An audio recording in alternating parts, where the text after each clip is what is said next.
Show, starring Loretta Young. Hello. You know, your letters are a very important part of this program. And tonight, for instance, they have brought about the meeting of a hulking, handsome 6'4" cowboy and a sheltered, shrinking 5'4" violet. Dora. Oh, yes, she's coming. She has a lively interest in the subject. Yes. Well, goodbye.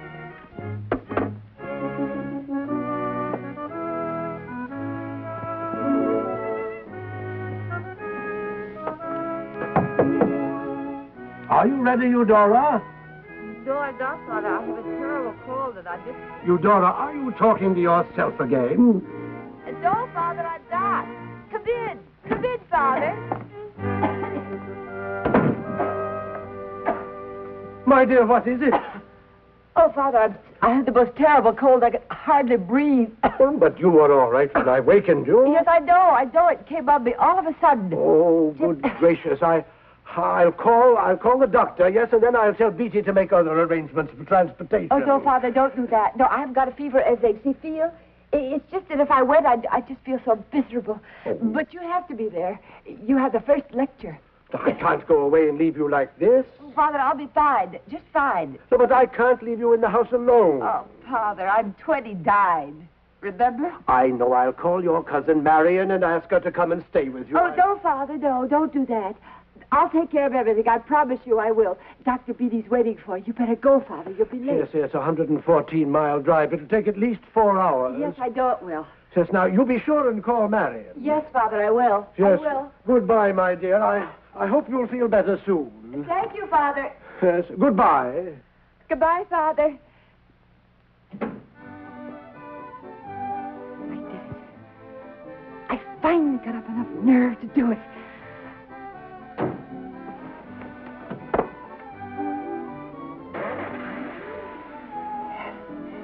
There he goes. And I don't have to go to the seminar. Oh, how wonderful. 2 weeks. 2 weeks all to myself. Oh,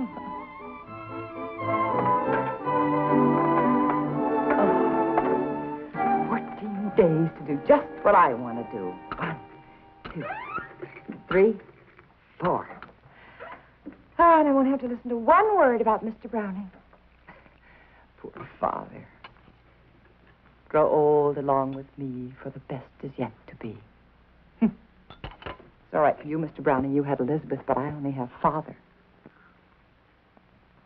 And I don't want to grow old with Father. Now, who should I call? Miriam? No, that'd just be more of Father's talk. I know. Johnny. No, after the way Father sneered at him. Probably wouldn't even talk to me now. I could call Joe at the library. Oh, no. That wouldn't work either. Library thinks I'm at the seminar. Seminar thinks I'm here sick. Here I really am. Talking to myself again. My, how that annoys Father. I wish I wouldn't do it.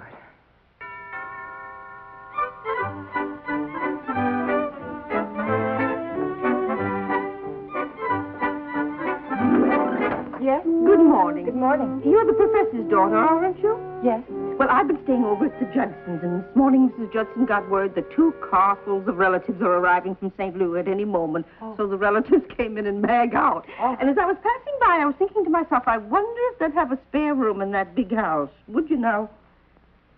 Oh, I'm sorry, but my father... Just for a few days until I finish my shots at the medical center. You mean it wouldn't be for any more than, say, 2 weeks? Oh, mercy, no. And if you're worried, I'll talk to your pa about it. No, he's not here, and he won't be for 2 weeks. Come in. I'll bring your bag. Oh, thank you, child. Come right in. I've only got 3 more shots to go. You know what they're giving me? Cortisone. Oh. What's your name, child? Eudora Digneson. You can use our guest room. Oh, how wonderful, Doreen, dear. Where is it? Oh, it's right upstairs. I'll show you.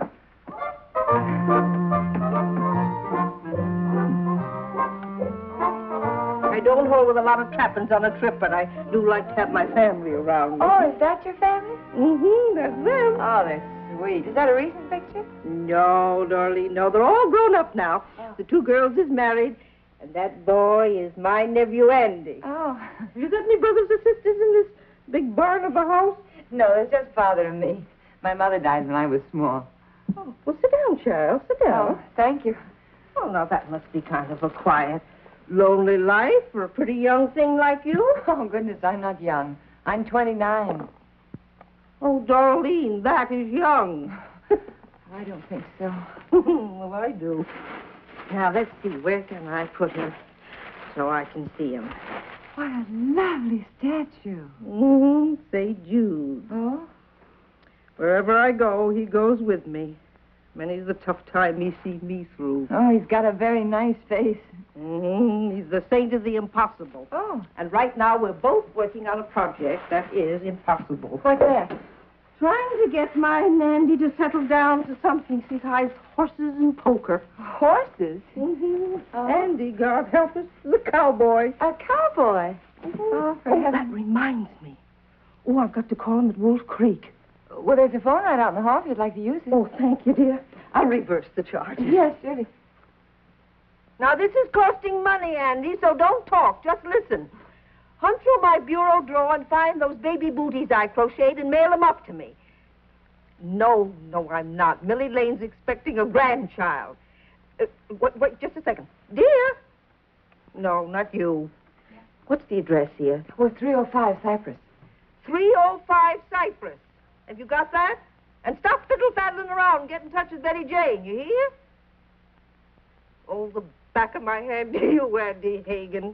He's impossible. Oh, how I love him. Oh, he's like all the Hagen men, big mouth, noisy, and bossy. Oh, really? Tell me, is Betty Jane his fiancée? Well, that depends on whose side you're on, his or hers. Oh? She's already sent away to the wholesale house for her silverware. Oh. Is she pretty? Well, sort of. She's not your type, Doreen. She's not so gentle and sweet-tempered. You don't know me, Mrs. Hagen. You don't know how often I feel like shouting and throwing something. Call me Aunt Mag. All right. I bet you never do raise your voice with that professor father of yours around the house. You don't know my father. Well, I can guess.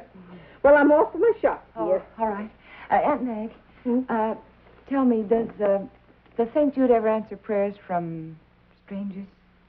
Oh, darling, nobody's a stranger to him. Oh? But you better be very careful what you ask of him. Because sometimes he answers with a terrible bang. Goodbye, dear. Goodbye.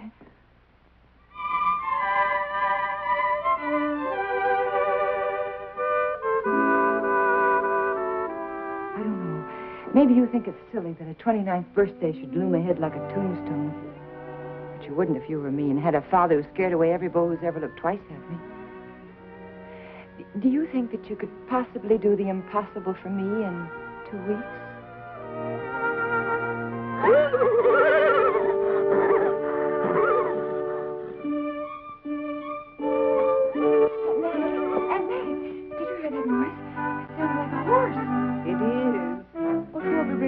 Here? Somebody that's got a horse, and it's 4 o'clock in the morning, and that narrows down the field. That's him. Come on, Doreen, before he wakes up the whole neighborhood. But Aunt Meg, come on. First is the shouting, and then comes the shooting. Oh, Andy. Mag, grab that package before it drops. It's records. And I got us some fries, too. Oh, I could smell them brown in the skillet the whole last 60 miles. Andy, you've been in one of your full rodeos. Oh, I could wring your neck. Before I give you a kiss, Andy, dear. Oh, go on.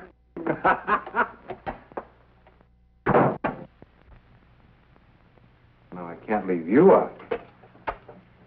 You're a pretty one. Well, don't just stand there, Angel. Do something with these chickens, will you? Mag, you should have seen Don Quixote. He rode that new horse trailer just like it was a baby buggy until he got here. Then he started to kick the sidewalk. Must be an old maid's dream.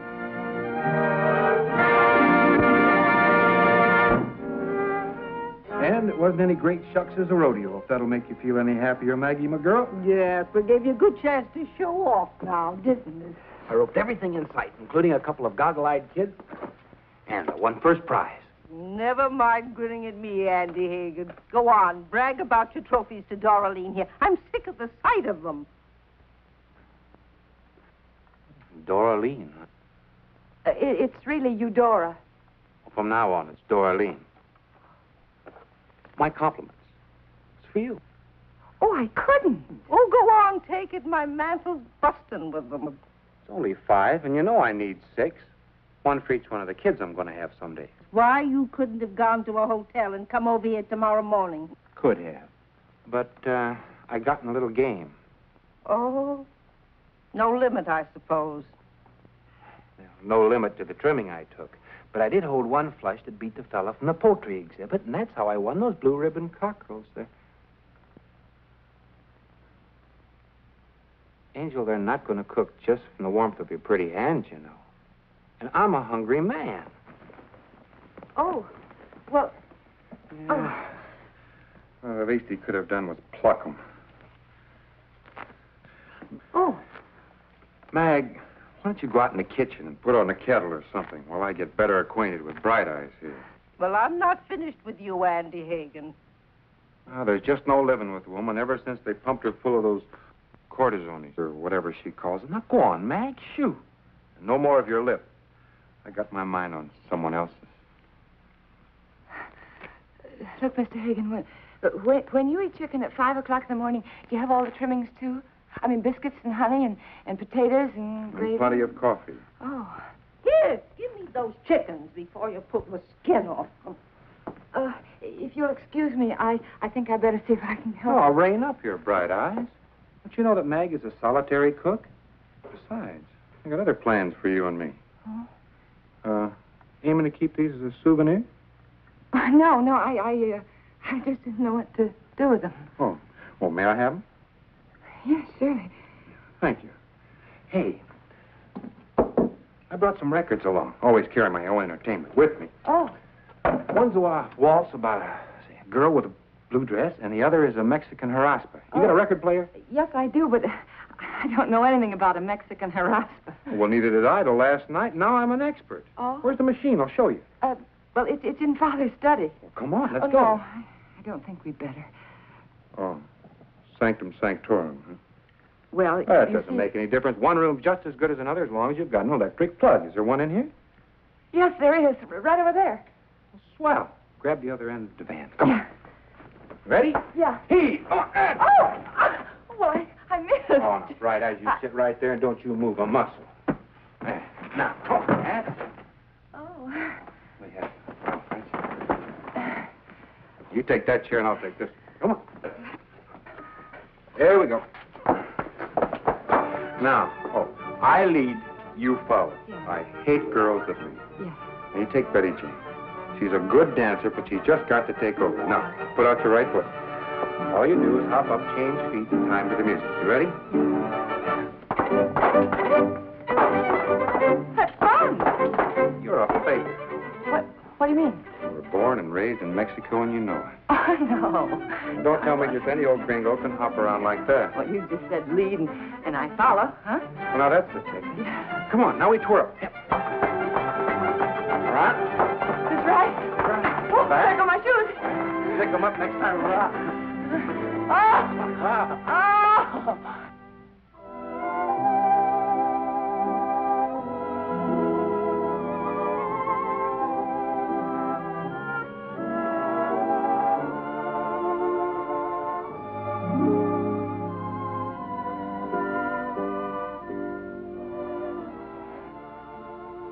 What was that for? When I was a little boy, my mother used to kiss me awake. Said that was the best way to greet the morning. Oh. Is it morning already? You know, you look pretty good in the morning.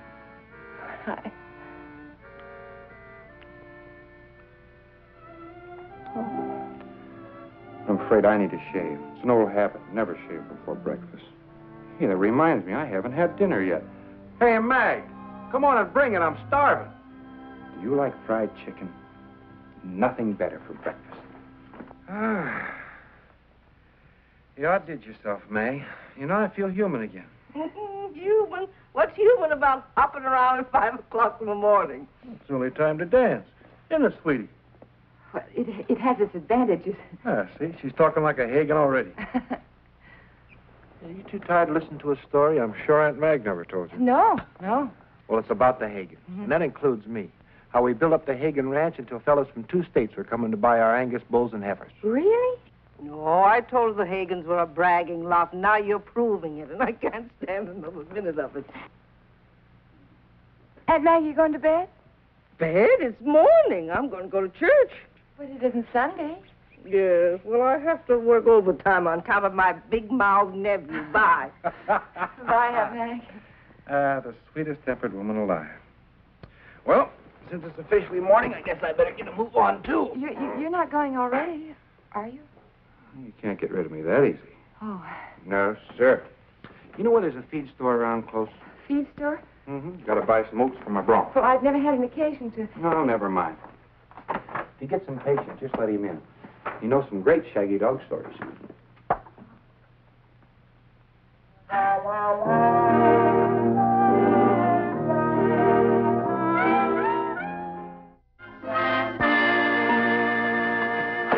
You very long, did it? Oh, you look prettier than a spring morning in the piney woods. Oh, thank you. You expecting company? Oh, I know. But is your horse going to eat his breakfast in the house? Well, that isn't necessary. He's busy eating up your father's grape arbor. Well, not now he isn't. Honey, I know Don Quixote. He's got an appetite like a horse. There's hardly a leaf left, and he's still hungry. Yeah, I know. And now he's eating Father's potted plants. See, look. Oh, quits. Now, who invited you in? Did you? Oh, no, of course I didn't. Shame on you. Now, where's your table manners? Andy, do something about him, huh? Don't worry about him, honey. He's harmless. He just knows that it's breakfast time. Oh? I couldn't find a feed store, so I bought out all the cereal at the corner grocery. Oh, I see, yeah. Angel, could you find me a bucket? We'll find out if he likes cornflakes. A bucket, huh? A bucket. Yes. Isn't she wonderful, Quicks? Huh? Come on, let's get out of here before we ruin our reputation. Come on, back.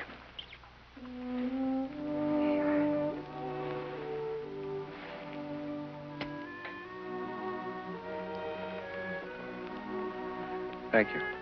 Now, where's your hand?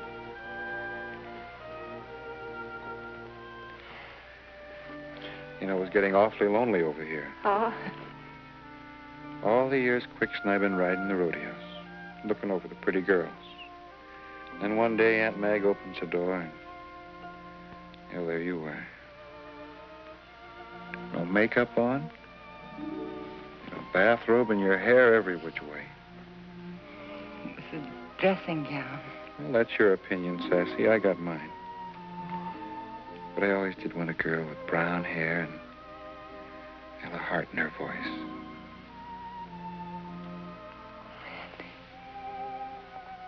Everything is so fast with you. Well, life is fast, hon. You just got to reach out and grab a slice so there won't be any left on the plate. What about Betty Jane? Fine woman. She thinks I couldn't live without her. I want a girl who can't live without me. And don't change the subject now. We were talking about you. Oh. Now, you just go right ahead and talk. You tell me all about you. Well, where should I begin? Anywhere. You know, next to having my back scratched, I just love a pretty voice.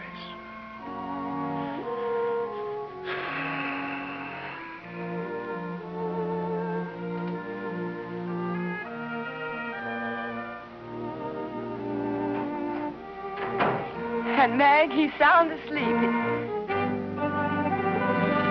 Father. I didn't expect you, Father. Obviously. I telephoned you yesterday and received no answer. I then called Marion, and she said she'd never heard from you. Father, I didn't forget, but the reason I didn't call Marion is because right after you left, I rented a room to a lady. You rented a room? Yes, Father. You see, that solved the problem of my staying here alone. And then Well, last night, her nephew, Andy, here, he came. Father, he won a roping trophy, and then later he got into a poker game and lost all of his money. And so he came here last night. I am happy to see that your cold is better, Eudora. You will naturally return with me. But first, we must clear this out of the house. Has this person some name?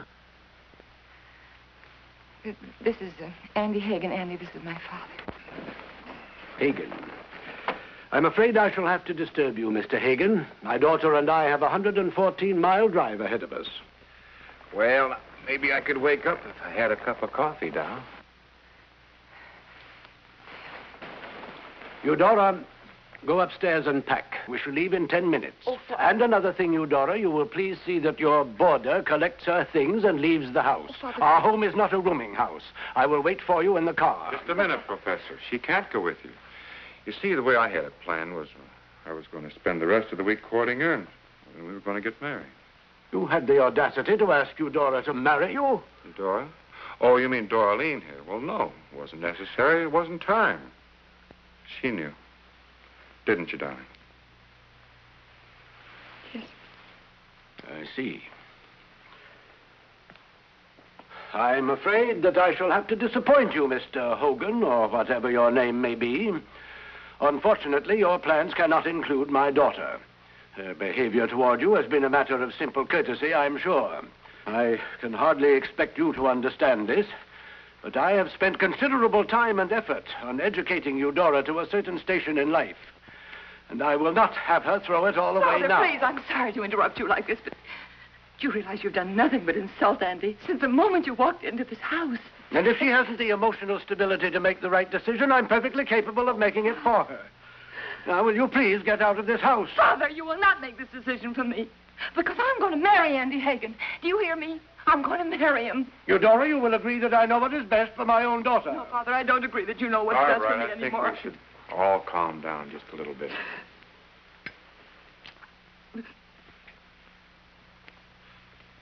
You see, we both love you.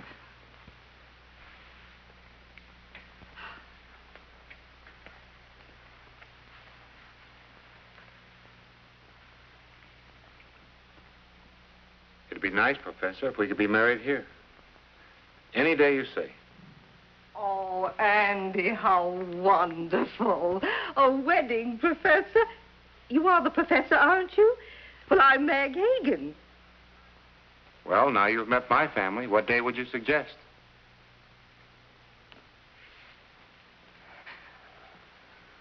I'll be lecturing until Friday. Oh, now, don't you worry. I've married off 2 nieces already. I'll get Doreen ready, and then you can come back home after you've finished your speeches. Saturday's a good day for marrying, wouldn't you say? Oh, Doreen, do you have your mother's wedding dress? I do think it's nice for a girl to be married in a mother's wedding dress, don't you? Yes, I do. Don't you, Father? Yes, I guess that might be appropriate. Oh, Father. Oh. You know, Eudora, your mother was just your age when we were married. Yes, I've often thought 29 was a suitable age for the wise choice of a mate. Do you, Father? Do you know something else? I think just now I'm beginning to realize what Mr. Browning meant when he said, grow old along with me, for the best is yet to be.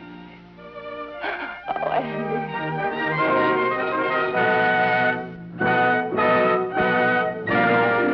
We've heard a quote from Mr. Browning tonight. Now I'd like to quote Mrs. Browning, Elizabeth Barrett.